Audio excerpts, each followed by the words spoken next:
आज तक बाबा साहब अम्बेडकर के बहुत सारे ऐसे आयाम हैं जिनको अभी तक भी भारत के शिक्षाविद हों, चाहे जर्नलिस्ट हों या आम पब्लिक हो, वो आज भी नहीं समझ पाती है।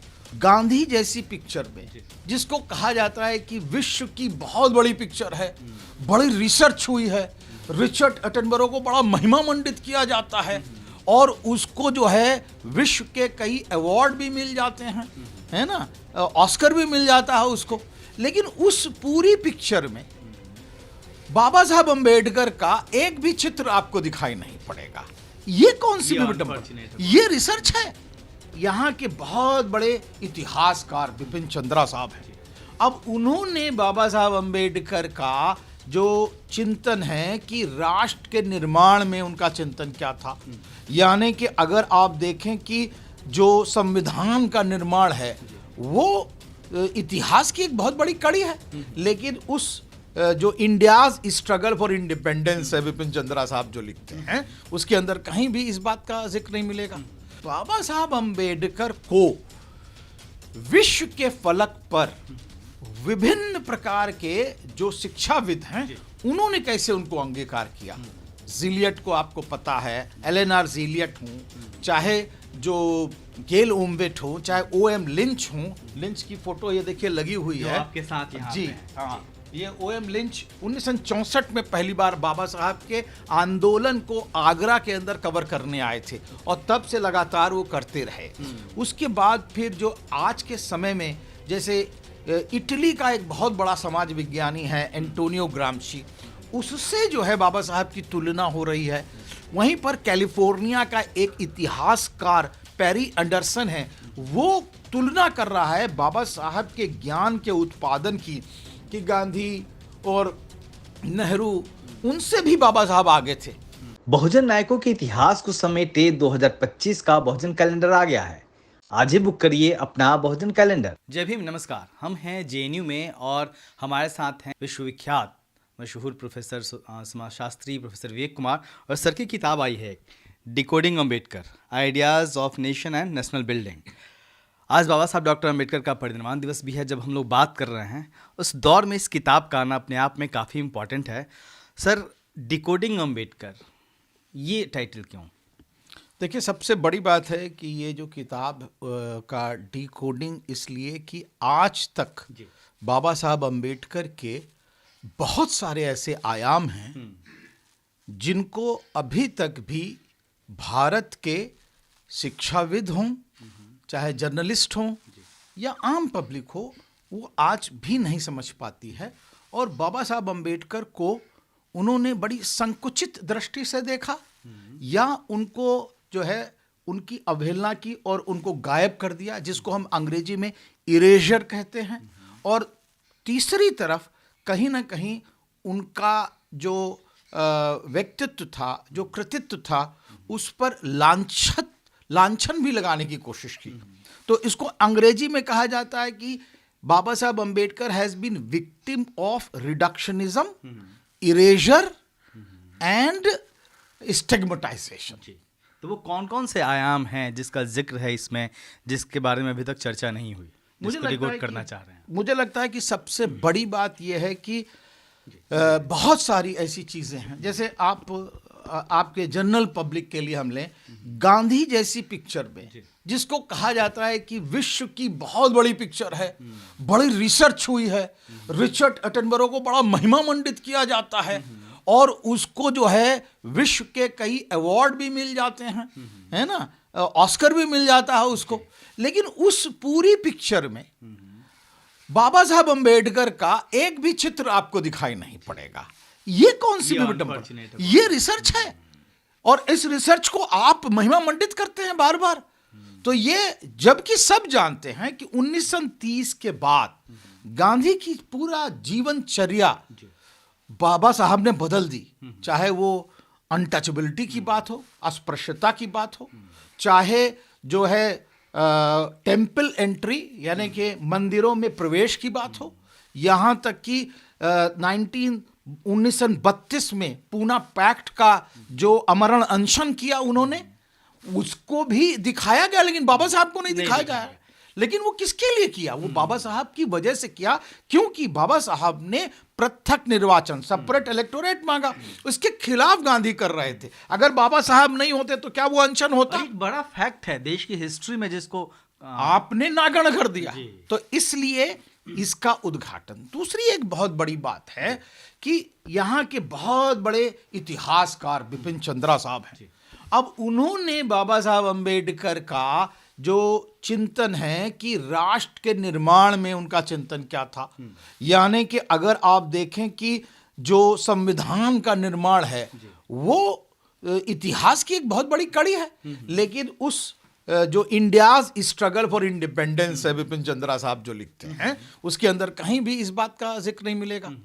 हमने स्टिग्मेटाइजेशन की बात करी थी कि उनको किस तरह जो है छोटा करके उन पर लांछन लगाने की बात की थी। तो उसके लिए एक अरुण शौरी जैसे लोग हैं जो कह रहे थे बाबा साहब वो रिपोर्टियर, मैं नाम नहीं लेना चाह रहा था, लेकिन आप बताइए बाबा साहब अंबेडकर ने संविधान बनाने में जब 141 दिन चेयरमैन की कुर्सी पर रह करके काम किया, और उसमें 7 लोग थे, 7 में 6 गायब हो गए थे अकेले, और ये टीटी कृष्णमाचार्य ने खुद कहा है, रिकॉर्ड में है, और वो भी संविधान निर्मात्री कमेटी के साथ साथ जो पूरी की पूरी कॉन्स्टिट्यूएंट असेंबली थी उसमें ये बात कही गई, और दूसरे ने कही, बाबा साहब ने नहीं कही। तब भी वो आदमी कैसे लिख सकता है इस बात को? दूसरी बात जो बाबा साहब ने खुद जिसका रहस्योद्घाटन किया था कि जब मसौदा रखा बाबा साहब ने तो 7,165 अमेंडमेंट उसमें आए, संशोधन बाबा साहब ने पढ़ा, और उसमें से 5,162 को किनारे किया कि भाई ये खराब है, इसमें कोई दम नहीं है। 7,165 और 500 टाइम दिया होगा, कितना टाइम दिया उन्होंने, और उसको 5,162 को खारिज करना और तब 2,473 को अंगीकार करना कितना बड़ा काम था। और इस व्यक्ति ने उसकी एक लाइन नहीं लिखी कि बाबा साहब ने किस प्रकार, बाबा साहब 26 से 27 बार उठ करके बोलते थे कॉन्स्टिट्यूएंट असेंबली में, इसको भी नहीं उन्होंने लिखा, और बाद में लिख रहे हैं कि नहीं, ही वॉज द रिपोर्टर। तो ये जो छोटा जो उनको संकुचित किया गया, जो उन पर लांछन लगाया गया, उसको जो है धता बताती है ये किताब, और उसको काउंटर करती है विद फैक्ट्स। सर, ये जो आपने जिक्र किया संविधान निर्माण का, अभी संविधान दिवस मना, पार्लियामेंट में सारे लोग, देश के तमाम प्रधानमंत्री, राष्ट्रपति, तमाम लोग थे, और वहाँ पे जिस तरीके से बातें की गई, वहाँ पे एक चीज़ निकल के आया कि जो हमारे संविधान बनाने वाले हैं उनको हम नमन करते हैं। तो ये पिछले दिनों में देखा गया है कि बाबा साहब को कहीं ना कहीं संविधान समिति के अध्यक्ष, संविधान समिति के अध्यक्ष ये बार बार कहा जा रहा है, जबकि एक जो बड़ा आवाम है, जो अम्बेडकराइट लोग हैं, और जिसका जिक्र आपने भी किया कि कृष्णमाचार्य ने भी कहा था कि उन्होंने ही बनाया, जिस पर माना जाता है कि संविधान अम्बेडकर ने ही बनाया, बाबा साहब ने। ये क्या है? नहीं, देखिए, वो हम एक बात तो मानते हैं कि भाई संविधान जो है एक समेकित चित्रवृत्ति का प्रतिबिंब है, क्योंकि उसमें बहुत सारे लोग थे, लेकिन अगर उसको सचमुच इसीलिए कहा जाता है chief architect of the Indian constitution, तो चीफ आर्किटेक्ट का मतलब क्या हुआ? आर्किटेक्ट का मतलब हुआ कि ये पेचीदगी भरा प्रश्न है कि आप उसकी भाषा को किस प्रकार लिखेंगे, उसका वाक्य विन्यास क्या होगा, उसकी कॉमा फुल स्टॉप तक जिसे कहना चाहिए आपको देखनी पड़ेगी, और फिर जब किसी अधिकार के लिए लड़ाई होगी, संघर्ष होगा, तो उठ करके आपको उसका एक तरह से वैधता प्रदान करनी पड़ेगी कि हम क्यों इस अधिकार को इस प्रकार लिख रहे हैं, ये अधिकार क्यों इतना बड़ा है, या इसके अंदर ये जो छोटे छोटे किस प्रकार हम चलाएंगे, उसको भी देख करके बाबा साहब ने ही उसको वैधता प्रदान करी अपने शब्दों से। और इसलिए जो हम कह रहे हैं कि चीफ आर्किटेक्ट बाबा साहब बन जाते हैं। इसके अलावा कौन कौन सी चीजें हैं जो इसको डिकोड किया आपने? तीसरी बात जो मैं बताना चाह रहा था इसके अंदर कि बाबा साहब अंबेडकर को विश्व के फलक पर विभिन्न प्रकार के जो शिक्षाविद हैं उन्होंने कैसे उनको अंगीकार किया। जिलियट को आपको पता है, एलेनार जिलियट हूँ, चाहे जो गेल ओमवेट हो, चाहे O.M. लिंच हूँ। लिंच की फोटो ये देखिए लगी हुई है आपके साथ यहाँ जी। पे हैं। हाँ, ये O.M. लिंच 1964 में पहली बार बाबा साहब के आंदोलन को आगरा के अंदर कवर करने आए थे और तब से लगातार वो करते रहे। उसके बाद फिर जो आज के समय में, जैसे इटली का एक बहुत बड़ा समाज विज्ञानी है एंटोनियो ग्रामशी, उससे जो है बाबा साहब की तुलना हो रही है। वहीं पर कैलिफोर्निया का एक इतिहासकार पेरी एंडरसन है, वो तुलना कर रहा है बाबा साहब के ज्ञान के उत्पादन की, कि गांधी और नेहरू उनसे भी बाबा साहब आगे थे। और आपको एक हमने पहले भी इंटरव्यू दिया था कि बाबा साहब की जो किताब थी इंडिया, पाकिस्तान और पार्टीशन ऑफ इंडिया, उसमें जिन्ना और गांधी दोनों उस किताब को पढ़ते थे। ये बात भी कोसिमो ने पेरी एंडरसन लिख रहे हैं। उसके बाद फिर आज कल जो क्रिस्टोफर ज़ेफलेट हैं वो कैसे लिखते हैं, दूसरे जो अमेरिका के लोग हैं ये कैसे लिख रहे हैं। इसके साथ साथ आप देखिए कि जो एक शब्दावली है, किस प्रकार बाबा साहब अंबेडकर को जब कोलंबिया ने डी.लिट की उपाधि दी तो उस लेटर को भी मैंने इसमें लगाया है। और वो लेटर जो है किस प्रकार कह रहा है, कितने चुनिंदा शब्दों में बड़ाई की है, उसको आप पढ़ करके मैं सुनाना चाहता हूं कि आपके लोग कहें। इसमें लिखा है, born in India and school there under heavy handicap. उनके साथ कितनी जघन्यता थी। उसके बाद फिर वो लिख रहे हैं कि receiving the doctorate in political science in this university and subsequently a student of Inns of Courts and University of London, obtaining a doctorate in economics। एक तरफ political science में, दूसरी तरफ economics, लिखित प्रमाण है।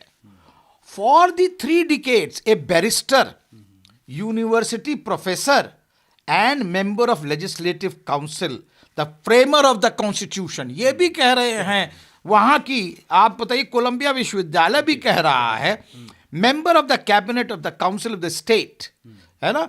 और दूसरा एक लेटर मैंने इसमें जो लगाया है कि बाबा साहब का नाम संविधान की जो निर्मात्री कमेटी थी, चेयरमैनशिप ऑफ ड्राफ्टिंग कमेटी के लिए किसने कहा था, तो ये एक आयरिश जो कॉन्स्टिट्यूशन मेकर हैं वेलारा, उन्होंने ये कहा था। ये कहाँ के हैं? ये आयरलैंड के हैं। 1937 में इन्होंने जो है कॉन्स्टिट्यूशन बनाया था आयरलैंड का। और आयरलैंड का उस समय स्वतंत्रता संग्राम चल रहा था, जिसके अंदर वो भी एक वो थे। तो ये एक कपोल कल्पित कथा है कि बाबा साहब का नाम जो है किसी ने किया था, ये नहीं पता लग रहा था। लेकिन ये लिखित लेटर के अंदर बाकायदा है कि एक आयरलैंड के जो संविधान विद थे, उन्होंने उनका तमाम फैक्ट्स आप चुन चुन के ले आए हैं और आपने उसको, इन बातों को इस किताब में दर्ज किया है। जी हाँ सर, संविधान के 75 साल हो गए, बाबा साहब के परिवार के 68 साल हो गए। इस पूरे दौर में, 7 दशक के इस दौर में बाबा साहब डॉक्टर अम्बेडकर की प्रासंगिकता समय समय पर अलग अलग वक्त में अलग अलग रही है। इसको आप किस तरीके से देखिए, जो 5वां फैक्ट है जिससे और प्रासंगिकता जो स्थापित हो रही है, वो है विश्व के 10 विश्वविद्यालयों में बाबा साहब की मूर्ति लग जाना। और मतलब कोलंबिया में सब जानते हैं कि मूर्ति लगी है, आप भी गए हैं वहाँ पर, आपने फोटो उतरवाई।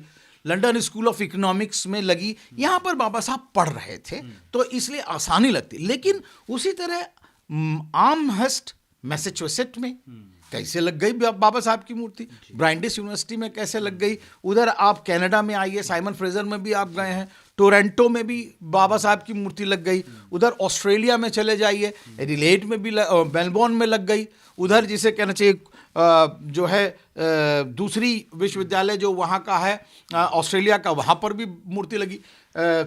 ये आपके जापान में आदमकद की मूर्ति, क्या बोलते हैं, वियतनाम में मूर्ति लग गई। तो बाबा साहब की मूर्तियां लगना और उनके ऊपर अंबेडकर पीठ स्थापित होना, उनके ऊपर मेमोरियल लेक्चर, और तो और जो वहाँ के रहने वाले हमारे दलित अंबेडकराइट अंबेडकराइट, बुद्धिस्ट, रविदासिया कम्युनिटी के लोग हैं, उन्होंने किस तरह मैरीलैंड के अंदर अपनी एक आदम कद 19 फीट की वो मूर्ति लगा दी और उसको इक्वालिटी का नाम दिया, स्टैचू ऑफ इक्वालिटी का नाम दे दिया। तो इसका मतलब विश्व विभूति के रूप में बाबा साहब स्वतः स्थापित हो रहे हैं, ये उनकी प्रासंगिकता है। और हम जो है उनको संकुचित दृष्टि से दलित मसीहा कह रहे हैं। तो ये जो उनकी प्रासंगिकता है कि आज वो विश्व विभूति बन करके उभर रहे हैं। हम लोग बोधिसत्व कहते हैं, हम लोग राष्ट्र निर्माता कहते हैं, हम लोग भारत रत्न कहते हैं, लेकिन अब तो बात निकल करके विश्व विभूति बन गई है। तो सर आम पब्लिक जो है, जैसे आप इंटेलेक्चुअल हैं, आप प्रोफेसर हैं, आपने चीज़ें लिखी हैं, तथ्य लेके सामने आए हैं, आम पब्लिक भी जब बातें करती है बाबा साहब के बारे में तो 2-4 बातें ही होती हैं।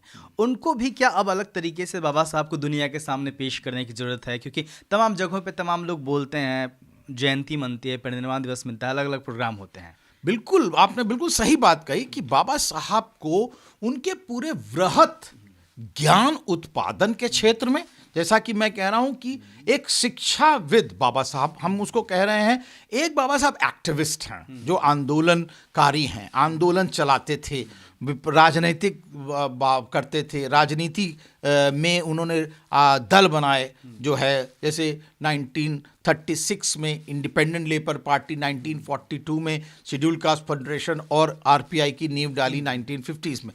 लेकिन उसी तरह उन्होंने मूकनायक अखबार निकाला और 5 अखबार निकाले प्रबुद्ध भारत तक, उसी तरह बहिष्कृत भारत वगैरह, ये सब जो थे वो एक तरह से एक्टिविज्म बाबा साहब कर रहे थे। लेकिन दूसरी तरफ एक जिसे हम लोग कहते हैं एकेडमिशियन के रूप में वो किस तरह ज्ञान का उत्पादन कर रहे थे, और ज्ञान के उत्पादन का जो फलक है वो राष्ट्र निर्माण, सामाजिक न्याय और ये जो अधिकार, सामाजिक न्याय के साथ अधिकार, और कहीं ना कहीं जो बड़े भारी शिक्षाविद हैं, चाहे वो कार्ल मार्क्स हों, चाहे वो मैक्स मुलर हों, इनके बीच में बाबा साहब ने किस प्रकार एक सामंजस्य बिठाने की बात करी। तो उस फलक को भी देखना पड़ेगा और उसके लिए हमें पढ़ना पड़ेगा। नहीं तो क्या होता है, बाबा साहब अम्बेडकर ने कहा शिक्षित हो, संगठित हो, संघर्ष करो, और आप लोग शिक्षित नहीं रहो, संगठित नहीं करो। बाबा साहब ने कहा कि आप लोग जो है धम्म में जाओ और आप लोग धम्म में नहीं जा रहे, जय भीम जय भारत, और हम सब ताली बजाते हैं। मुझे लगता है इससे हमें निकलना पड़ेगा और इससे आगे बढ़ करके हमें बाबा साहब का राष्ट्र निर्माण के प्रति जो भी ज्ञान का उत्पादन किया है उसको लाना पड़ेगा। संविधान के 75 साल में हम हैं। आज आप बाबा साहब डॉक्टर अम्बेडकर को कैसे याद कर रहे हैं? भारत के परिदृश्य में जिस भारत की कल्पना उन्होंने की थी संविधान के जरिए, भारत कितना उससे वहाँ तक पहुँच पाया है? देखिए, सबसे बड़ी बात है कि संविधान निर्माण में बाबा साहब के अगर हम उसको देखें तो 3 कार्य बहुत बड़े थे, मुकम्मल थे, मतलब देखने थे। पहला तो था कि भारत की जो एकता और अखंडता है वो अक्षुण्ण रहे, और वो एकता और अखंडता संविधान से ही अक्षुण्ण है। दूसरी तरफ एक सामाजिक, कहा जा रहा है कि एक रहेंगे तो एक रहेंगे, कई मतलब आप देखिए कि वो सब भारत के नागरिक हैं, सिटीजन।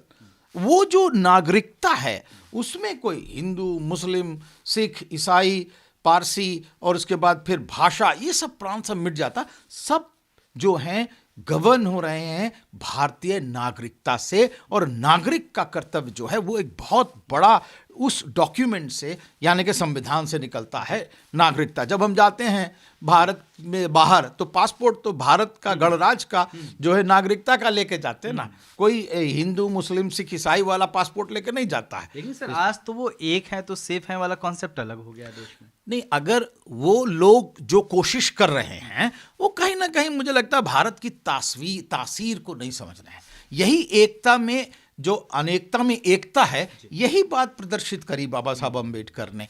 दूसरी बात जो थी सामाजिक परिवर्तन, यानी कि सामाजिक परिवर्तन कैसे आएगा? अधिकारों के आधार पर आएगा।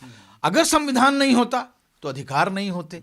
अधिकार को स्थापित करने के लिए संविधान आज भी उतना ही कारगर है जितना उस समय शुरू हुआ था। अगर ये नहीं होता तो हमारे पास कोई अधिकार नहीं होते। और जो सामाजिक क्रांति होनी है वो सामाजिक क्रांति हमारी जो है वो पार्लियामेंट्री डेमोक्रेसी के आधार पर होगी, संसदीय जो प्रजातंत्र है उसके आधार पर। तो 3 काम जो हैं, एक तरह से संसदीय पार्लियामेंट्री डेमोक्रेसी, सामाजिक क्रांति और तीसरी तरफ जो अक्षुण्णता, ये तीनों जो है बाबा साहब के संविधान के आधार पर आज भी स्थापित हैं और इसलिए हमें अपने संविधान पर गर्व होना चाहिए। हाँ सर, मुझे जहाँ तक मेरी जानकारी है 56 अब तक 56 PhD आप करवा चुके हैं और 48 MPhil आपने करवाए हैं।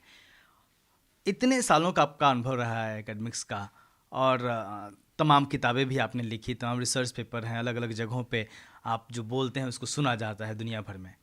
ऐसे में जब प्रोफेसर विवेक कुमार डिकोडिंग अम्बेडकर लिखते हैं तो इसमें क्या अलग आ जाता है जो आम तौर पे कोई आम लेखक लिखता तो नहीं आता, और इसकी ज़रूरत कब आपको लगा, कब आपने काम शुरू किया इस किताब? देखिए, अक्सर क्या होता है, जितने भी लोग लिखते हैं, मैंने जो नंबर बताए वो सही थे? बिल्कुल सही आपने बताया, 56 PhD का।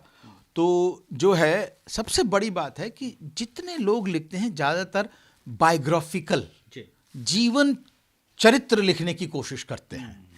बाबा साहब ऐसे थे, बाबा साहब वैसे थे, बाबा साहब ने ये किया, जो अलग अलग किताबों में लिखा।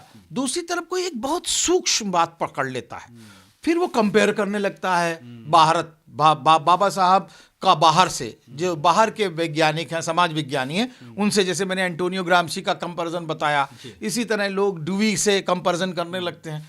तो मैं बाबा साहब को आत्मनिर्भर रूप में उनकी ज्ञान के जो है भंडारण से, उनके ज्ञान के उत्पादन में देखना चाहता हूं, एक एकेडमिक अम्बेडकर।